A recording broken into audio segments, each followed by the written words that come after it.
Now, I must warn you, I'm not inspirational.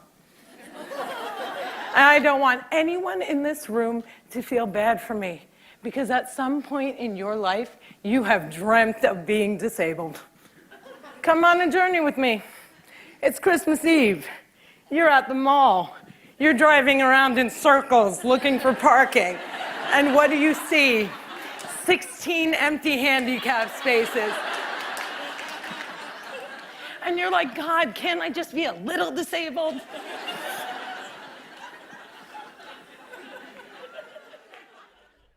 All right, that's Ms. Maysoon Zayid. She's a very, very funny comedian. She has cerebral palsy. That's what she's talking about there. We're hoping to have her on the show today, but we're having a little trouble making the connection right now. We have a really interesting show today brought forth by one of our interns, Jason Perez. And one of the things that Jason got me thinking about, and you're going to meet Jason in just a little while, as well as one of our former interns, Lila Call. And I should say, both of them are now what we call little people, which is still not my favorite. I feel like we don't still have the right term, but it beats some of the other terms. Anyway, Lila's been an intern here. Now Jason's an intern here. But it also made me think of another guy that I worked with who died last February. So I'm just going to quickly tell you a story about him, particularly because we don't have Maysoon yet. So in February of 2008, Barack Obama came to the XL Center. He was a candidate. He and Ted Kennedy came there. And it was an event that ultimately attracted 17,000 people, just showed up, poured into the Civic Center. And so I was back with another station at the time. I was with WTIC-AM. And our plan was that I was going to broadcast live from that event. My show started at 3 o'clock every day. And so we showed up at the Civic Center hours ahead of time, and we got held up by the TSA and by the Secret Service. And who knows? We were stuck in this holding pen, and really hours started to pass. And I was just imploring anybody that I could find to talk to just to say, we need some time. We have to set up all this equipment. We're setting up a miniature radio station right there on the premises, the way you do when you do a live remote.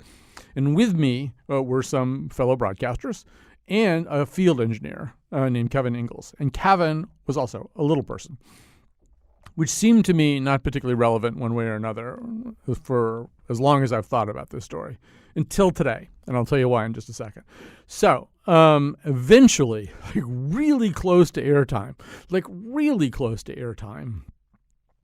they let us in. And we walk over to our position, or we run over to our position with all the crap we've got there.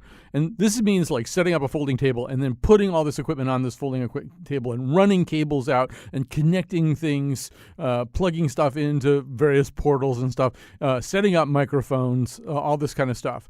And Kevin kind of looked at us like he didn't even really want us going near this thing.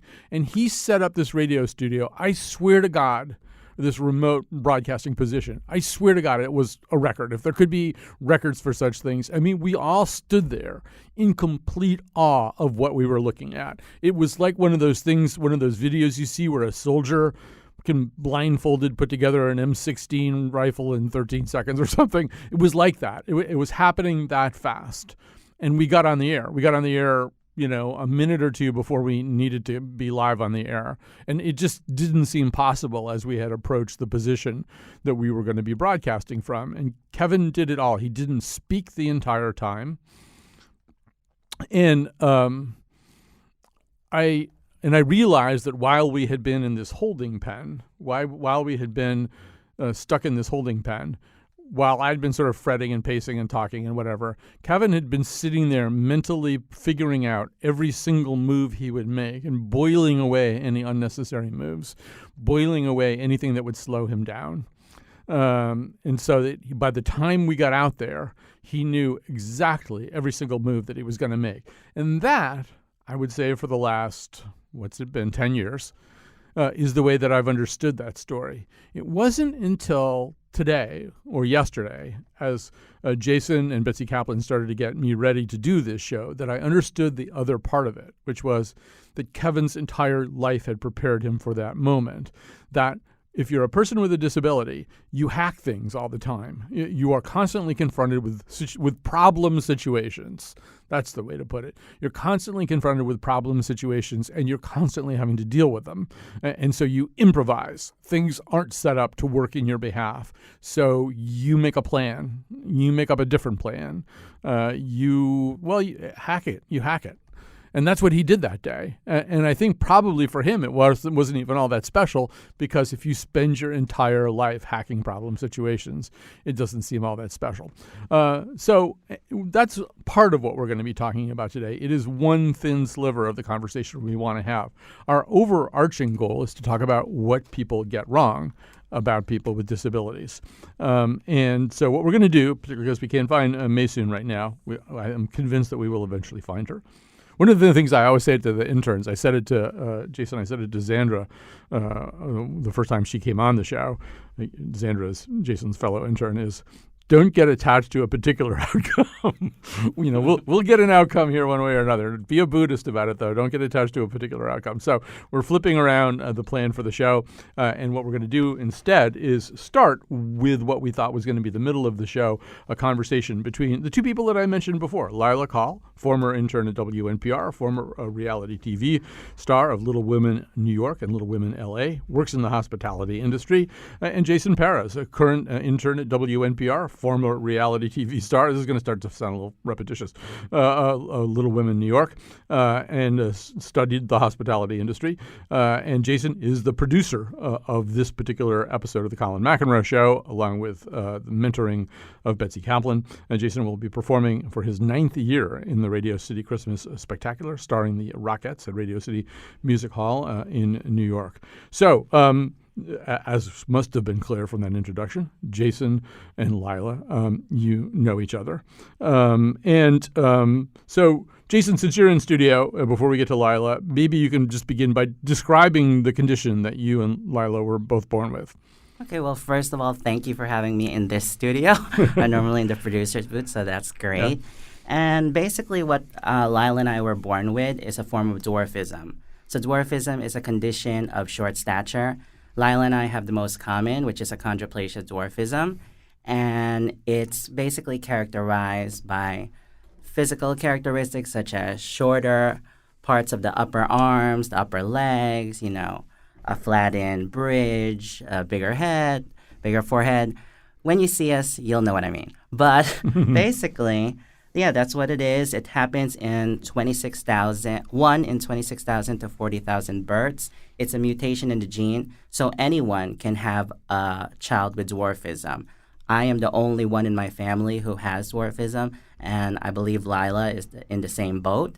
And yeah, that's basically a little gist of it. All right, so chaos is the rule here. We now have Maysoon Zayid. But before we go to her, we're going to go to her because her time is limited and we just have to jumble things up a little bit. But since I introduced Lila, I want to hear her voice because I haven't heard it for quite a while, actually, and for other reasons as well. So, Lila, we're going to get back to the conversation that you and Jason are going to have in just a second. But I was thinking about your first day here as an intern, and you probably don't remember this, but I remember it. What I remember saying to you is, what do I need to know? And your answer, I think, was nothing. I'll let you know if something comes up. Maybe you could just say a little bit more about that. First of all, I hope I'm quoting you accurately, but it was something along the lines of, I'll let you know if there's something. Well, Colin, thank you for having me and just the advice you gave to our listening audience. Let's take the Buddhist approach to my first day at any job. Nam Myoho Renge Kyo. Nam Myoho Renge Kyo. Basically, I can't reach things. Mm-hmm. I can't reach the copier. If you want me to make a copy of something, I need a stool. You want me to wash my hands every time I go to the restroom. So just a bunch of stools to kick around. And usually, you know what, I'm so glad I have a job. I say, I'll provide them. I'll bring them. They're folding. I get them $1, the Dollar Tree. So, and you did have it right. I did say just teach me the job. Everyone take off your headphones for 1 minute and tell me what I need to do. So, but yes, in the interview, I usually don't address it. unless there's a big concern. Of course, I don't go for occupations that require me to save a mother and baby from a burning building, but competently, I feel I'm qualified, and the other little loose ends we need to tie up will be done as needed. All right, so we're going to come back to Jason and Lila in just a second here. And what we're going to do right now is go to the aforementioned Maysoon Zayed, comedian, writer, disability advocate, tap dancer. I'm not kidding about that. She's an extremely funny person and an extremely passionate person. She has only one problem, which is that she's a Dave Matthews fan. But people can't be perfect. People should not be held to standards of perfection. Everybody has some kind of a flaw. You're laughing now. I was laughing really, really hard at your TED Talk. Maybe you can just, for people who haven't watched your TED Talk or seen you talk about your own life and experiences, give us a sense of, we played a little clip from your TED Talk before you got here, but tell people what it is that you tell people in a TED Talk. So first of all, I want to thank you so much for having me on, and thanks to Jason and Lila for giving me the time in the weird window of time I have. So thank you for accommodating me. Sure. Very disability friendly. And second of all, Dave Matthews is my friend, so you be careful. I'll drive up to Connecticut because I think that's where you are. Nothing could make me happier. My name is Maysoon. I'm a comedian, a writer, a disability advocate, and I actually didn't become a disability advocate till much, much later in my career. I started doing stand-up comedy in 2000, and I was performing in New York City, living in New Jersey when 9/11 happened. And I'm Palestinian and Muslim. So post 9/11, the real focus of my comedy was much more about, kind of countering the negative images of Arabs and Muslims in media, while also completely getting rid of the stereotypes that surrounded us. And I didn't really focus on disability until I did the TED Talk. And then when I did the TED Talk, the reaction that I got was so shocking to me, because I'm a privileged disabled person. And some people think if you're disabled, you have absolutely no privilege. I joke about the fact that people come up to me all the time and say, I'd rather be dead than disabled. So a lot of people think of it as the worst thing that can happen to you. And I live a very privileged life because I have parents who supported me. I had a financial situation that allowed them to take the best care of me. I had a public school that allowed me to be mainstreamed. And what I found out after the TED Talk was that people with disabilities face an enormous amount of violence, an enormous amount of discrimination, and an enormous amount of challenges navigating the American healthcare system as well as the employment system. And when I found out all these things, that's when my disability advocacy began.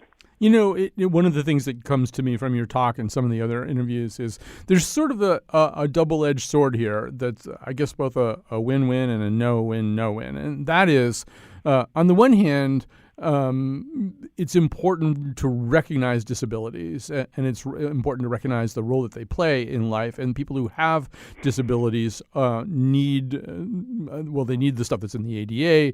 It makes sense for them to also get certain kinds of advantages in terms of getting into college and stuff like that. You can talk about that. On the other hand, and this is the other edge of the sword, the way it looks to me anyway, they don't want to be seen. I don't know. I had a producer, my last producer of the previous radio station, a guy I hired named Tyler Convent, who's in a wheelchair from spina bifida, and he said, look, most people just they look at me and they see the chair. That's what they see.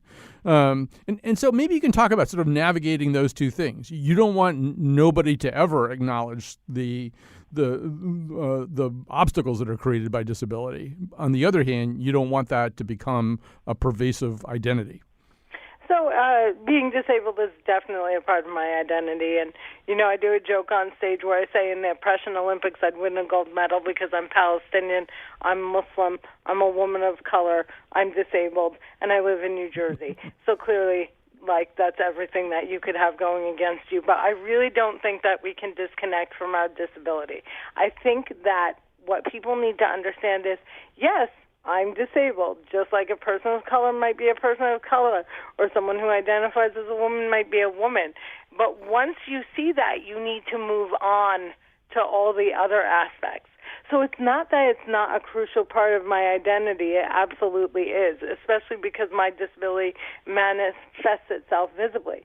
What I'm saying is, okay, so you know I'm disabled. Can we move on to all the other stuff now?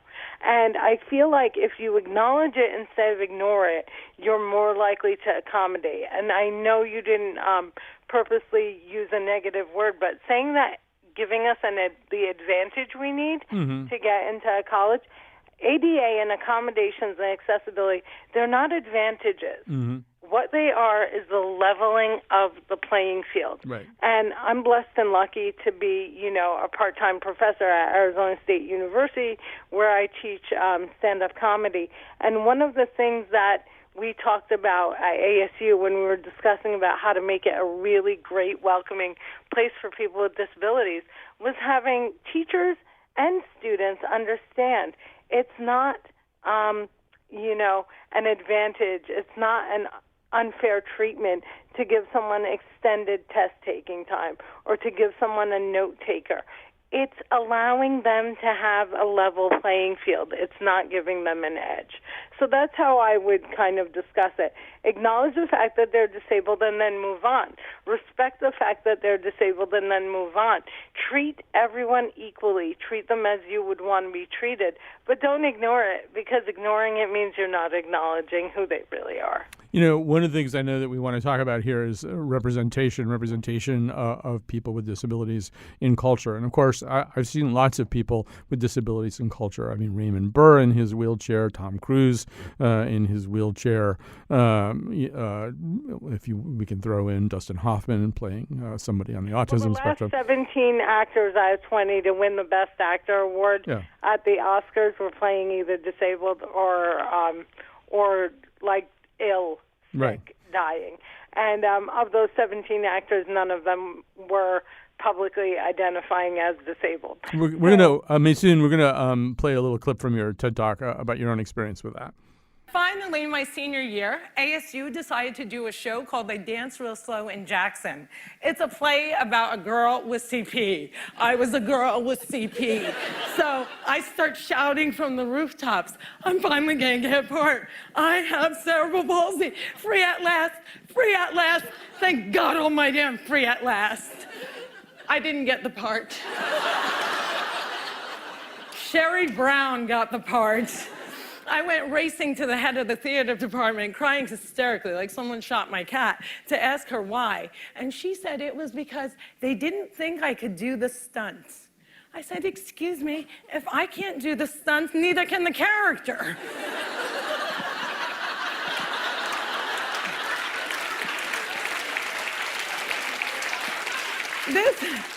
This was a part that I was literally born to play, and they gave it to a non-palsy actress. That was the first time you dealt with that, but as you say, this is actually kind of commonplace, not casting. That was the first time I dealt with it, and then it defined the entire rest of my career. So I became a comedian because I didn't see people who looked like me on TV. And I did see people who looked like me in comedy, specifically Richard Pryor. But 20 years after my career has started, it is still a giant problem in media. First of all, people with disabilities are not being given the chance to play disabled parts. And a lot of us believe that visible disability, much like race, cannot be played. That it's inauthentic and offensive when someone like Tom Cruise is a wheelchair user or someone like Dustin Hoffman is doing a stereotypical dangerous caricature of what autism is. We feel like it's dangerous, it's harmful. And we're fighting back against two things. We're fighting back against the fact that stars love to take these roles because they win awards and they don't understand it's offensive. We're also fighting back against the fact that we're not allowed to audition for roles that aren't written as disabled. So why couldn't one of the women on Big Bang Theory be blind or deaf or a wheelchair user or have cerebral palsy? Why does every role that's not specifically written as disabled not open it up to the possibility of having a disabled person play it? The other thing I want to say is that, we're 20% of the population. We're only 2% of the images you see on TV, and 95% of those are played by non-disabled actors. And we have no idea how many people with disabilities are really on our screens. because the stigma against invisible disabilities is so strong that even the most famous actors are afraid to reveal their disability because they think it might negatively affect their career. So, I say later in the TED Talk, if a wheelchair user can't play Beyonce, Beyonce can't play a wheelchair user. I think that's the way we have to look at it. If it can't be done in reverse, then it's inappropriate to cast it that way. But we're up against a lot. I mean, Rock just played an amputee. You had Jake Gyllenhaal playing an amputee. You have Atypical on Netflix that has a non-autistic actor playing autistic, and so on and so forth. So we're trying to change that, and I'm really blessed and lucky. I actually, I'm developing a comedy series with Hazy Mills Productions and NBC Universal Studios, and we're trying to make history because it's going to be the first time on American television that a visibly disabled woman leads a show. I've had a lot of amazing, amazing predecessors, Marlene Matlin, Jerry Jewell, but this will be the first time that we have a show where, disability is truly mainstreamed. And it's not a show about being disabled. It's a fictional character based on my experiences, and any actress could play this role. What makes her disabled is the fact that I am. So, Maysoon Zayed, I know you have to go pretty soon. I do. I'm so sorry. Do we have time for one more question? One last question. I hope it's a fun one. Ooh, and I want to say something. Am I allowed to say something about Trump? Yes, sure. Okay. Well, let me just say this really quickly in case we run out of time. A lot of people talked about the fact that Donald Trump made fun of disabled people when he made fun of Sergey, the reporter from the New York Times. I just want people to know that is the least of the attacks that we have suffered under this administration. People with disabilities are under siege in America right now. Often people only think of health care issues, but Betsy DeVos has rolled back 72 protections for students with disabilities. The ADA is under siege, and they're trying to roll back some of those protections, and of course health care affects us. So disability rights in this country are really in jeopardy, and I hope that people think about that when they enter the voting booths in November, and think about their disabled family members, the fact that any of you could join the Disability Club at any time. You're only one accident away. We're really fun people. Don't be scared. And I want them to realize it's a lot more than just being mocked. It's a lot more than the endless ableism that we're subjected to. We are physically having our rights taken away. I think maybe that's a really important way to end this conversation. So why don't we do that then? Maysoon Zayed, thank you so much for joining us today. People can find me at maysoon.com. They certainly can. And we'll take a little break. Unfortunately, we're not playing you out with any Dave Matthews music. At least I hope not. And we'll be back with more of Jason and Lila.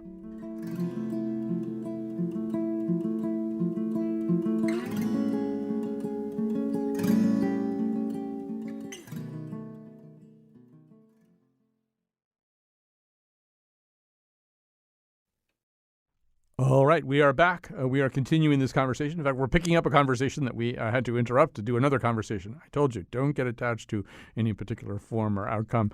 Jason Perez is many things, including the producer of this episode of The Colin McEnroe Show, an intern at WNPR, former reality TV star of Little Women in New York with Lila Call. Lila Call is with us now also a former intern of WNPR and a former star of Little Women New York and Little Women L.A., now works in the hospitality industry. Since Maysoon left off talking about the ADA, I want to talk to you guys about it too.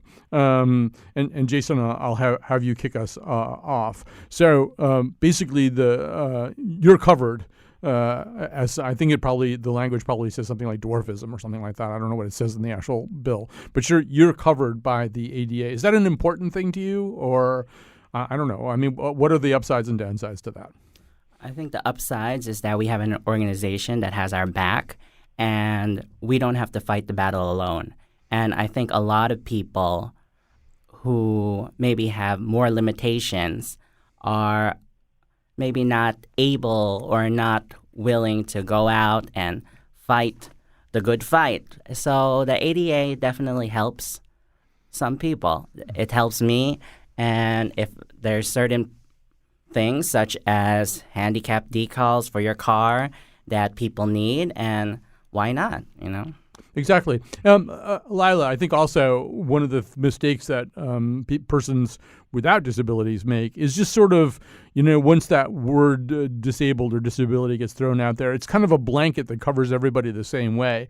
I think you and Jason would say you guys aren't even exactly the same in terms of, Jason is a bit taller than you. He can probably reach stuff that you can't reach, right? Not everybody's dealing with the exact same set of disability issues. That's correct. One more inch, Jason, and you're kicked out.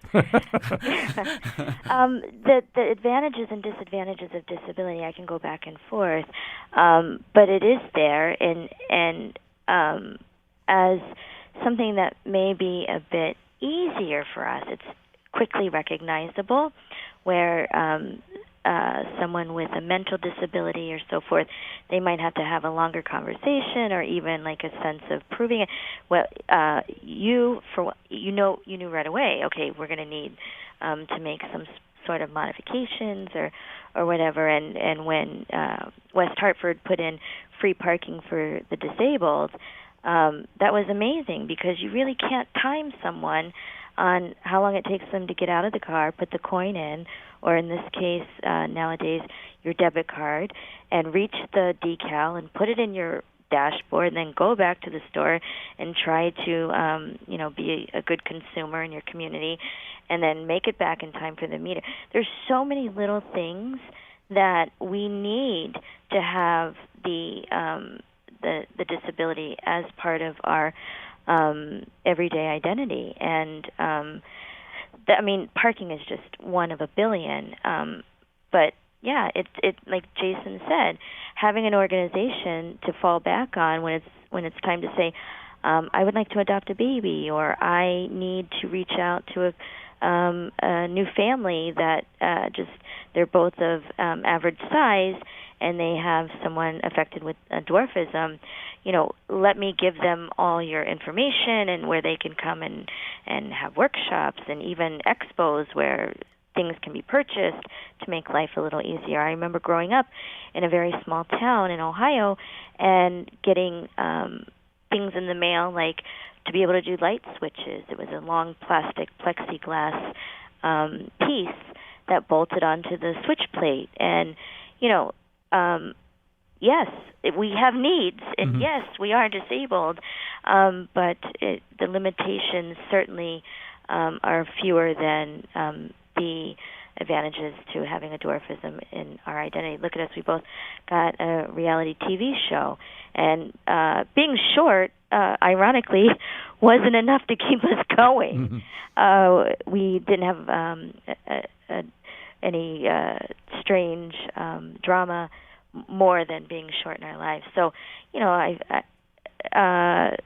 I'm just going to stop it there. Okay. So, well, as long as you mentioned that, though, so this is an interesting part of all this. You both worked in entertainment. And Jason, it's interesting talking to Maysoon, because she was saying, at the beginning, she thought being Palestinian was probably, and a Muslim is probably a bigger obstacle than cerebral palsy.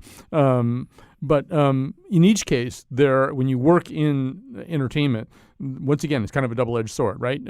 Because of who you are. So people who are Muslims sort of say, well, I get offered a lot of terrorist roles. I get a lot of villain roles. I'm the guy with a bomb. I'd like to be offered kind of some more mainstream kinds of roles. I'm assuming, once again, for little people, there's things like the reality show, which I think is probably a pretty positive experience. But I guess I know for a fact that you've been offered lots of things that maybe you didn't feel as comfortable with. Yeah, the roles typically for little people are elves, leprechauns, monsters. I've had someone literally, when I went to the club for the first time, run away from me when she saw me and start screaming. That was my first experience at a club. And it wasn't Rosie O'Donnell. It wasn't.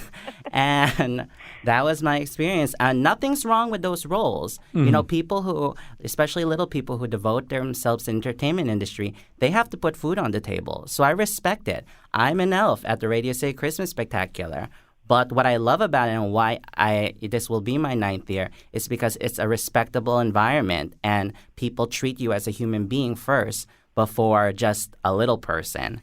So, yeah. Speaking of putting food on the table, I know this is a somewhat painful memory. You were a banana at one point, right? Yes, that's the thing. They say there's no small role, there's only small actors. Well, that was both situations in one. Yeah. I was a small actor, and that was a small role. And I had to dress up as a banana, and it wasn't a problem about that. The problem was how people treated me on set. Like when I needed help with my costume fix, the person was looking at me like I had 3 heads. I said, I don't have 3 heads, I have 1, and I'm just shorter than you. So look down, please. As a child, I was cast in a community theater role in small town Wheeling, West Virginia, and I remember my mom being labeled the huge stage mom because I was just a street urchin in My Fair Lady with coal on my face and selling flowers.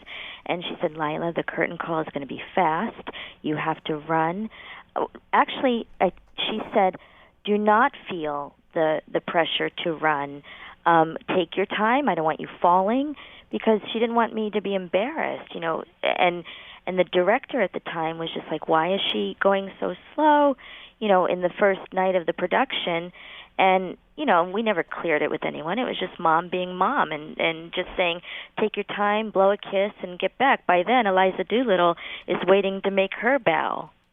I want to talk. I was going to talk to Mason about this. We ran out of time, but you guys can talk about this too. So I feel like there's sort of, once again, 2 things going on. One of them is there's ways in which I think, because society's making certain kinds of progress anyway, and because of maybe even things like the reality shows that you guys have done, that disabilities are getting more normalized and a little bit more part of the new normal. On the other hand, we live in an extraordinarily cruel age digitally, in which anything about anybody is fair game when you're online, when you're on social media accounts. And I know that you guys doing the reality TV shows, I mean, you were obligated to have social media accounts. Maysoon says in her TED Talk that as she grew up with a loving family and a community that knew her well, she never really experienced taunting, teasing, stuff like that until she entered the world of social media, where it was startling to her. I don't know, maybe Jason, you can start out here. What's that been like? Well, until I started the reality show, did I really grasp the term of cyberbullying. And when you're a little person on social media, that's even 10 times. And I've had people said, referring to me by the M word, midget, and saying, I want to tie you to my car and I want you to die, and you are a duff, you are the designated ugly fat friend, or you don't deserve to live, or this and that. Lila and I have experienced that, and people are relentless. People are relentless. We know that. And until we stand up with organizations like the American with Disabilities Act, will our voices be heard? All right, Lila, did you want to elaborate? It is true, and they say no attention is worse than bad attention. But people who are just so freely and anonymously able to, point out characteristics and laugh at the way we walk or how we look or the size of something, it is very demeaning and very cruel and kind of a little Neanderthal way of thinking. And just basically, I'd rather be ridiculed by my bad weave than the size of my head. It's not nice. We're going to run out of time here because we also want to get to our final guest here, and Jason's put a lot of work into creating this very interesting show. But I think there's a question that each of you need to answer. It's kind of the theme of this show. When we figured out what was the thread that would run through it, it was what people get wrong about people with disabilities. Like, if you could just teach people maybe 1 or 2 things that they don't seem to know now, they don't seem to understand. Jason, you get to go first. I'm handing you a magic wand. You can fix a couple of things about the way people think about other people. Thank you for that magic wand, and I hope it was real. But the basis of it that I want people to realize is that little people or anyone with a disability is still a human being. We have feelings. We have emotions. I've had people laugh in front of my face as though I don't have the competency to understand. I understand. My brain is the same size as you, maybe bigger. And I understand what you're doing. And would you do that to your loved one, to your mother, father, son, daughter, brother, sister? No, you wouldn't. So why would you do it to me? Or why would you do it to anyone who you consider as different? All right, and pass the wand over to Lila. Thank you for the wand. Okay. I honestly, it's just we are disabled. It's 100% true and accurate. And with that, any sort of person with any sort of adversity, be kind, and not give them a free pass in any way. Like Maysoon's parents and Jason's parents and my parents, we had the same challenges and the same expectations. But enough already with the bullying and the cyber. Sorry, I was trying to put another call. Say that last thing. Enough with the bullying and the cyberbullying. Yeah, enough with the overall bullying, and we do put ourselves out there by being a public figure on a TV show, and for the most part, Xanax is really great when you have 500 tweets. Well, I wish 500, but 2 or 3 tweets saying you're a big head freak, and I just it goes by, but for the most part, we've had a good experience with the show, and the bullying, we just consider them aliens and knock it off. All right. I bet you were thinking about a different word to use there, and I appreciate the fact that you didn't do it, Lila. All right. We have to go on to the next segment. Thanks to Lila Call and Jason Paris, both people that I've had the great privilege of working with. We're going to take a break. We're going to come back.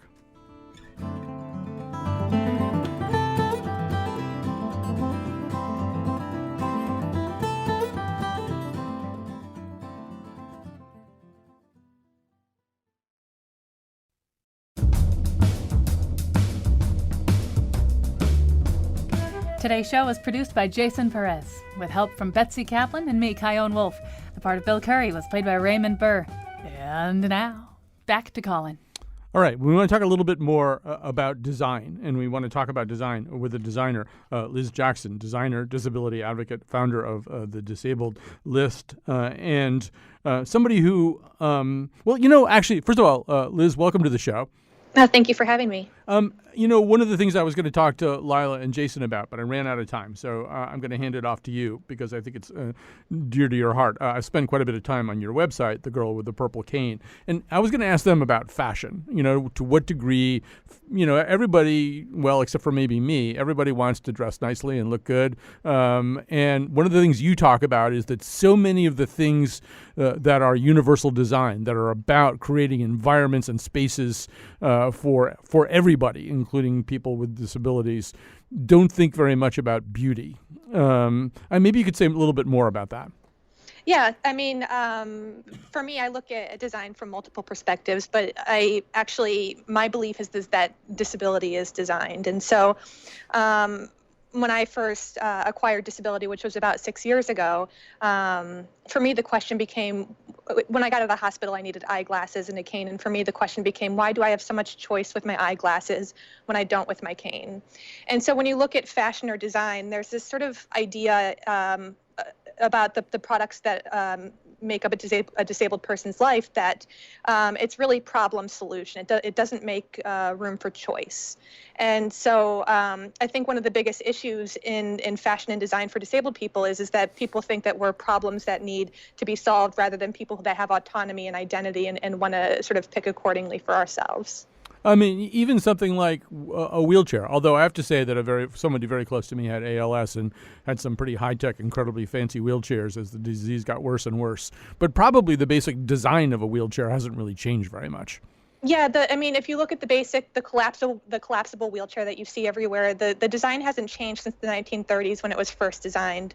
And if you want to sort of look at it in tandem with another form of design, you can look at the collapsible wheelchair, which I think it was designed in 1933. And it was around the time that Marcel Breuer was creating chairs out of tubular steel.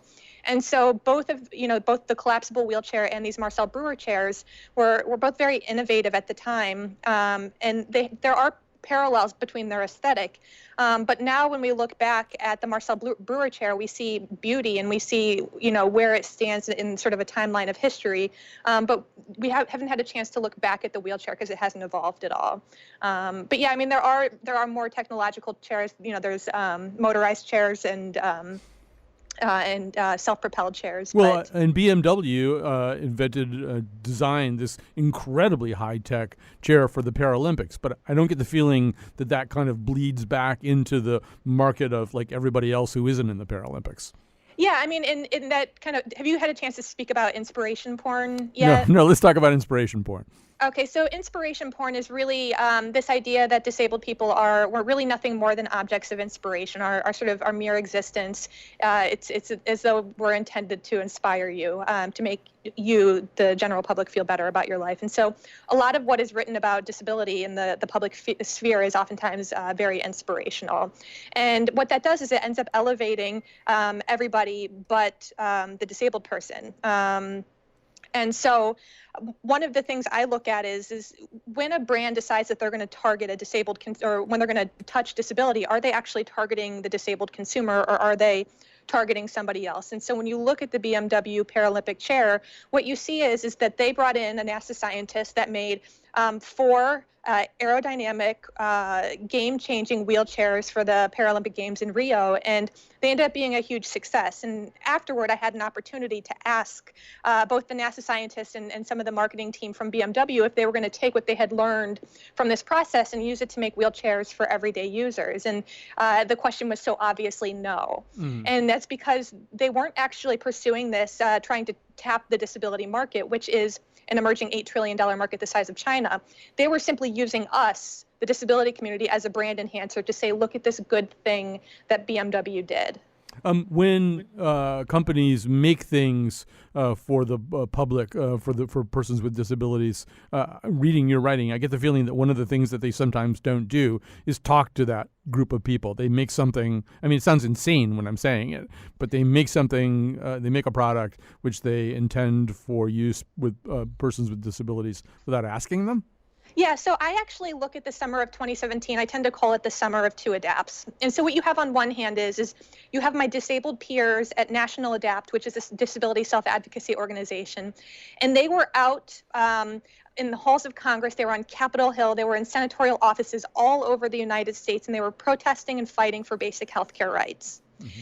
And they succeeded. I fundamentally believe that it was the people of National Adapt that actually saved health care for everybody last summer. But at the same time, what you had is 3 global brands. You had Target, you had Zappos, and you had Tommy Hilfiger. And all 3 of them debuted what they called adaptive clothing lines. And it was really interesting when you sort of saw the rollout. It was frustrating because, first of all, not a single one of them consulted a disabled person. They oftentimes turned to charities and loved ones instead of speaking to us. It's sort of common practice. But when Target they decided they were going to make a T-shirt that made a statement. And for me, I thought it would be interesting if they pulled from disability culture, perhaps a National Adapt protest sign that says our existence is resistance or nothing about us without us. But instead, the thing that they wanted a disabled child to wear on their shirt was be grateful. And that really harks back to this idea that we are simply recipients rather than drivers of design. But what I have learned is that disabled people, we're the original life hackers. We are forced to navigate a world that isn't built for our bodies. And so we create innovative solutions that have been known to change the world. I often think about this story of, do you know what Fingerworks is? Well, I do. I don't want to step on your punchline because the only reason I do is because I've watched your videos and read your stuff. So I'll pretend I don't know. No, I don't think I've ever used anything like that. So the story of Fingerworks is there was this guy named Wayne Westerman who had some carpal tunnel and some tendinitis. This was in 1998. And he decided he was going to create a technology that would allow him to continue working. So he created Fingerworks. And then in 2005, Steve Jobs bought that technology. It's the iPhone touchscreen. And this is really the thing is that disability ingenuity changed the world. In 1655, there's a guy named Stephen Farfler who was a paraplegic and a watchmaker, and he decided he wanted to make the first ever self-propelled wheelchair. And unbeknownst to him, it actually became the precursor for the modern day bicycle. And so it seems to me that while we are oftentimes driving designs, we are left out of the design process. And really, as I've studied this, I've found that much of it actually kind of comes back to language and that sort of inspirational doing for, because it's never actually for us, it's for everybody else. If you take a moment to Google, you'll see the phrase design for disability yields more than twice as many results as disability design. And it's just simply because we are perceived to be recipients rather than drivers. Let me just, Liz Jackson, get a call coming in from Herb in Hamden. I want to get him on the air. Hi, Herb, you're on the air. Yes, good afternoon. Thank you for taking the call. I am an amputee and therefore a person with disabilities. And I'm an advocate for my fellow limb loss community. And I guess I'm glad to get on to give a message. I'm expecting that there are more than the usual number of people with disabilities that are listening to your show today. And that is, this is a special season with the election season. And we are participating in the Association of Americans of People with Disabilities, the AAPD that Kennedy is presently chairman of. And that is vote as though your life depends on it, because it does. That's a great point. We are, I myself and my colleague, we founded an organization called Connecticut Amputee Network for Legislative Advocacy. We had a law passed this season that we're very pleased that we were able to do it for amputees and others of limb loss. And that allows insurance fairness for prosthetics devices, so that now private insurance companies in the state of Connecticut, which is the 21st of 50 states that have passed this kind of law, says that you must give coverage for prosthetic devices at least equal to that what Medicare and Medicaid do. You can imagine Medicare and Medicaid give better coverage for people with disabilities that are specifically limb loss than a private insurance company will do today. Well, Herb, that sounds like an excellent. First of all, congratulations on that, and congratulations on the message about political activism. I should say, people with disabilities are statistically, proportionately more politically active than people without disabilities. So, if you're a politician listening right now, bear that in mind. And yeah, they, as Mason was saying earlier, they're headed for the polls once again. Hey, Liz Jackson, I wanted to make sure that we had time to end with at least maybe one kind of positive message. We only have about 2 or 3 minutes left, but maybe you can just talk about one company that's doing it right, a company that seems to have understood some of the concerns that you're raising and responded well. Yeah, I mean, one of the things that stood out to me recently was Google Creative Lab. They decided that they wanted to collaborate with this woman named Tanya, who communicates with Braille, and they worked together to create a technology called Hello Morse. And through it, Tanya has been given the opportunity to teach about what it means to be able to communicate through Braille, but she's also opened the door and now has a more accessible technology so that it allows other people all over the world to communicate more freely. And for me, what was so powerful about Google's approach is that they never implied that they had done anything for Tanya, because they had not. They had worked together. And the message that was put out into the world was, what can we do to amplify Tanya's voice and allow her to teach? Because Tanya is a teacher, she's not a recipient. That's probably a great way to end, and even if it weren't, we're basically out of time. Liz Jackson, designer, disability advocate, founder of the Disabled List, and I really recommend Liz's website. We're going to link to all this stuff on our page, but I absolutely recommend her website, The Girl with the Purple Cane. A lot of information there. All right, so I've got just a little bit of time left to say that two really terrific interns, Jason Perez and Sandra Ellen, they were both involved today because Sandra's on the phones, and this is a very exciting day for me because Jason produced this show and because the host didn't screw it up. See, there's a certain point in the day where the producer's done everything right. Everything that could possibly be done right has been done right. And I'm handed this really terrific outline, and I look at it and I think, yeah, but what if I screw it up? So anyway, I don't think I did that, and we had a little problem at the beginning of locating Maysoon. We got through that too. It's a good lesson for a producer to learn. Things go wrong, and we kind of steer the ship around the rocks, and we get it back moving again. But great work by this young producer, and great work by everybody else. Thanks for listening. Tell other people about this episode if you think it would be important for them to hear, and it's available at wnpr.org/Colin. All of our shows are there.